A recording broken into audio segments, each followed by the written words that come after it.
नमस्कार दोस्तों। आज है 18 अक्टूबर और आज हम 18 अक्टूबर की महत्वपूर्ण समाचारों के बारे में डिस्कस करेंगे। तो चलिए देर न करते हुए स्टार्ट करते हैं। अपना पहला क्वेश्चन है कि Dada Saheb Phalke life time achievement पुरस्कार से किसे सम्मानित किया गया है। तो पहला ऑप्शन है वहीदा रहमान, दूसरा है आलिया भट्ट, तीसरा है अल्लू अर्जुन, चौथा है इनमें से कोई नहीं। तो अपना जो राइट आंसर है वो है वहीदा रहमान। इस फोटो में आप देख सकते हैं ये राष्ट्रपति हैं और ये अनुराग ठाकुर। इन सब की उपस्थिति में राष्ट्रपति द्वारा Dada Saheb Phalke life time achievement पुरस्कार से वहीदा रहमान जो कि अभिनेत्री हैं इनको सम्मानित किया गया। चलिए दादा साहब फाल्के पुरस्कार के बारे में थोड़ा और जानकारी लेते हैं।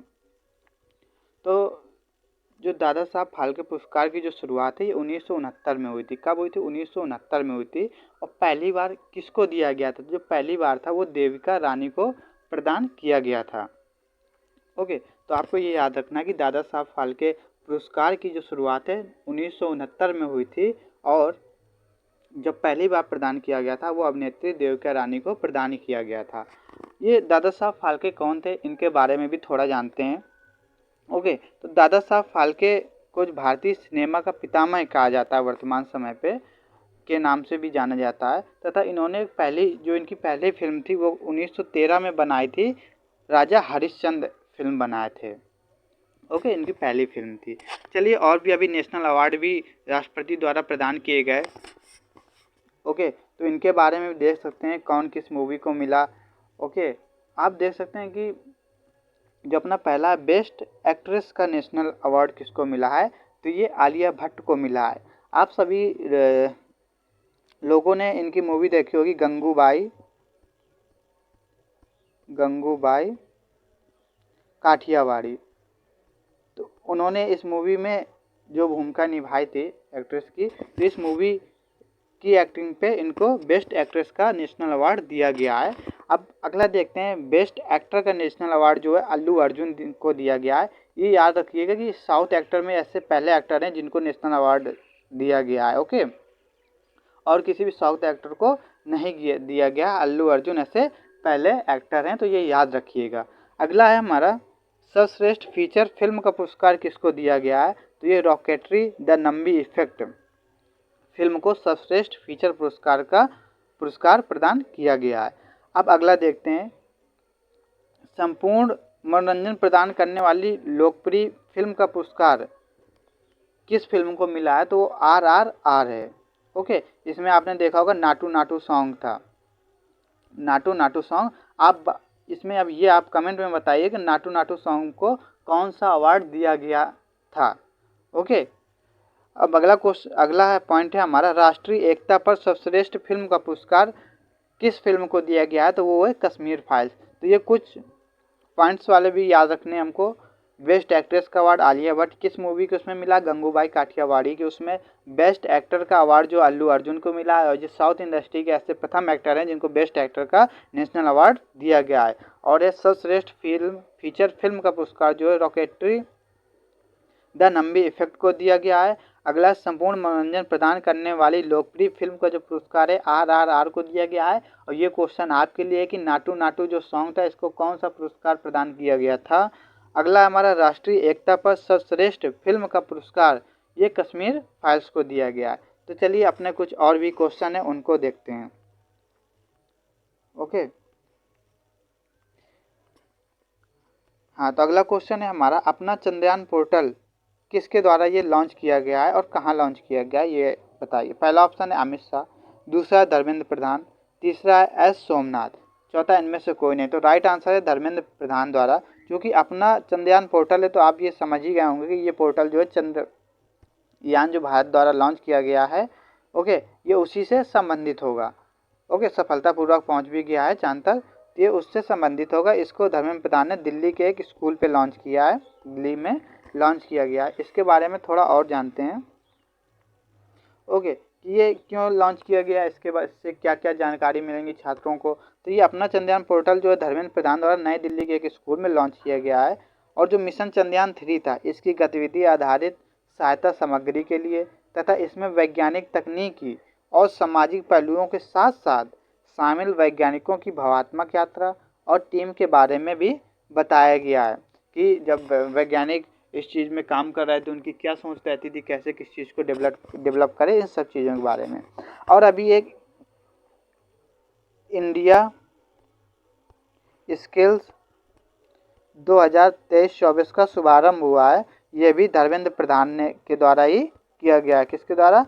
धर्मेंद्र प्रधान के द्वारा एक दिया गया है। इसमें यह कि उद्योग हो गया, शिक्षा जगत हो गया, और नीति निर्माता जो हो गए, इन सबको मिलकर काम करने के लिए ये इंडिया स्किल्स 2023-24 शुरू किया गया है।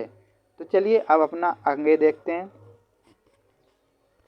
अगला क्वेश्चन है हमारा, कहाँ पर रोबोटिक प्रोसेस ऑटोमेशन यानी कि आरपीए लैब का उद्घाटन किया गया है? तो पहला ऑप्शन है दिल्ली, दूसरा है लखनऊ, तीसरा है गोरखपुर, चौथा है इनमें से कोई नहीं।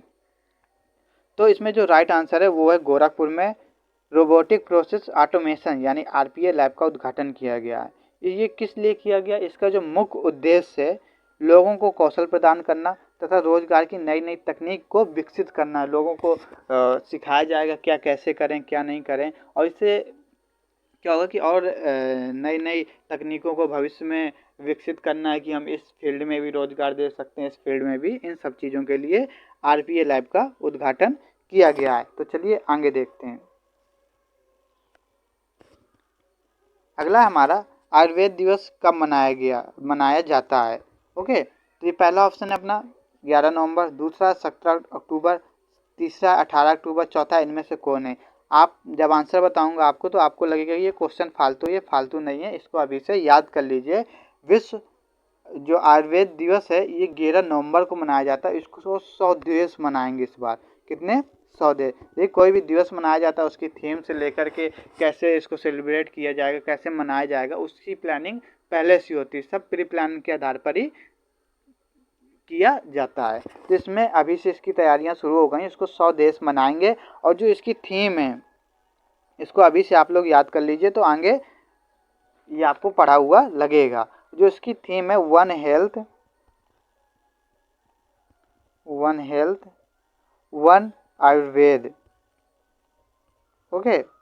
वन हेल्थ वन और आयुर्वेद है। भले ही इसको 11 नवंबर को मनाया जाएगा, पर आप अब इसको अभी से याद कर लीजिए कि जो आयुर्वेद दिवस है ये 11 नवंबर को मनाया जाएगा, और इसकी जो थीम है वन हेल्थ वन आयुर्वेद है, और इसको 100 देश मनाएंगे। चलिए आगे देखते हैं। अभी 19वें जो एशियाई खेल हुए हैं उसमें से पदक जीतने वाले जो सशस्त्र बलों के कर्मी हैं, जो सेनाओं में सशस्त्र बलों में है, वो जो मेडल जीते हैं, कोई मेडल हो, चाहे कांस्य मेडल हो, चाहे गोल्ड मेडल हो या रजत पदक हो, तो वो जो जीते हैं, जो सशस्त्र बलों से संबंधित हैं खिलाड़ी, उनको नगद धनराशि देने की घोषणा की गई है। तो किसके द्वारा की गई? तो पहला ऑप्शन हमारा नरेंद्र मोदी, दूसरा अमित शाह, तीसरा राजनाथ सिंह। तो इसका राइट आंसर है राजनाथ सिंह द्वारा, रक्षा मंत्री ना अपने, इनके द्वारा जो सशस्त्र बल के कर्मियों को इनको नगद धनराशि प्रदान करने की बात की गई है। और इसमें देखें कि किस खिलाड़ी को कौन सा पदक जीतने पे कितना रुपया मिलेगा। तो जो अपना स्वर्ण पदक है, जो खिलाड़ी स्वर्ण पदक जीता होगा उसको 25 लाख, और जो रजत पदक जीता है उसको मिलेगा 15 लाख, और जो कांस्य पदक जीता है उसको मिलेगा कितना? 10 लाख। अब ये बताइए कि जो एशियाई खेल हुए थे या इसमें भारत ने कुल कितने मेडल जीते थे? इसमें भारत ने कुल 107 मेडल जीते थे, और ये कहाँ पे आयोजित किया था?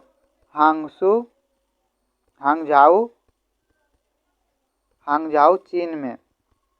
इसमें एक क्वेश्चन आपको और करवा चुके हैं कि पैरा एशियाई गेम कहाँ आयोजित किए जाएंगे। पैरा एशियाई जो गेम है ये कहाँ आयोजित किए जाएंगे? ये भी हांगझाऊ में ही, जहाँ पे 19वें एशियाई गेम का जहाँ 19वें एशियाई गेम खेले गए हैं, वहीं पे हांगझाऊ चीन में ही पैरा एशियाई गेम का भी आयोजन किया जाएगा। तो भारत ने कुल एशियाई खेलों में 107 पदक जीते थे। तो चलिए आगे देखते हैं। अगला क्वेश्चन है हमारा कि जो भारत कब तक अंतरिक्ष में अंतरिक्ष केंद्र बनाने की योजना बना रहा है। तो पहला ऑप्शन है हमारा 2030, दूसरा है 2035, तीसरा है 2040, चौथा है इनमें से कोई नहीं। तो जो राइट आंसर है वो अपना 2035 है। भारत की योजना है कि वो 2035 तक अंतरिक्ष में अपना खुद का एक केंद्र स्थापित किया जाए। ओके, चलिए आगे देखते हैं। स्लाइड खिसक गई, 1 मिनट। हाँ, क्या है, अंतरिक्ष केंद्र योजना 2035 तक बना रहा है। और यहाँ पे कुछ और पॉइंट है, इनको भी याद कर लीजिए कि चांद पर भारत जो पहला मनुष्य भेजेगा उसकी प्लानिंग बना रहा है कि 2040 तक भेज दिया जाएगा, यानी 2040 में भेजा जाएगा। इसके अभी से इसमें काम करना शुरू हो गया है। और गगनयान मिशन द्वारा अंतरिक्ष पर व्यक्ति को जो भेजना है वो 2025 में भेजने की तैयारी बनाई गई है कि अंतरिक्ष में 2025 तक और चांद पर भेजने के लिए 2040 तक। तो चलिए आगे देखते हैं। अगला हमारा आरबीआई ने किन 2 बैंकों पर जुर्माना लगाया है। पहला है आईसीआईसीआई बैंक, दूसरा कोटक महिंद्रा बैंक, तीसरा इन दोनों या चौथा इनमें से कोई नहीं। तो जो आईसीआईसीआई बैंक है और कोटक महिंद्रा बैंक है, इन दोनों बैंकों पर आरबीआई ने जुर्माना लगाया है। और जो जुर्माना लगाया जाता है इसको पीनल रेट बोलते हैं। ओके, अर्थव्यवस्था की भाषा में इसको क्या बोलते हैं, पीनल रेट बोलते हैं, जो कि बैंक रेट के अंतर्गत ही आती है। ओके, किसके अंतर्गत आती है, बैंक रेट। या बैंक रेट को ही पीनल रेट बोलते हैं, बस थोड़ा डिफरेंट होता है कि पीनल मतलब ही होता है दंड। क्या होता है, दंड। यानी कि दंड के रूप में अगर जो कमर्शियल्स बैंक हैं वो अगर आरबीआई की जो गाइडलाइंस उनको फॉलो नहीं करेंगी तो पीनल रेट के तौर पर उनको दंड लगाया जाता है। पीनल रेट का मतलब ये दंड। ओके, तो चलिए आगे देखते हैं। हाँ, अभी हाल ही में आपने एक न्यूज़ पढ़ी होगी कि सुप्रीम कोर्ट ने जो समलैंगिक शादी को कानूनी व्यवस्था देने से इनकार, कानूनी वैधता देने से इनकार कर दिया है। जब समलैंगिक शादी को कानूनी वैधता देने से सुप्रीम कोर्ट ने इनकार कर दिया, ये याद रखिएगा। लेकिन इसमें एक कंडीशन ये कर दी है कि जो की शादी नहीं कर सकते हैं, लेकिन वो क्या कर सकते हैं, बच्चों को गोद ले सकते हैं, बच्चों को अडॉप्ट कर सकते हैं।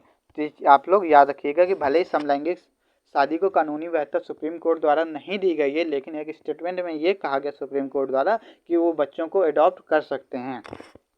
तो आज की हमारी 18 अक्टूबर की करंट अफेयर यहाँ समाप्त होते हुए अपने दोस्तों के साथ भी करंट अफेयर्स को शेयर करें। चलिए, धन्यवाद।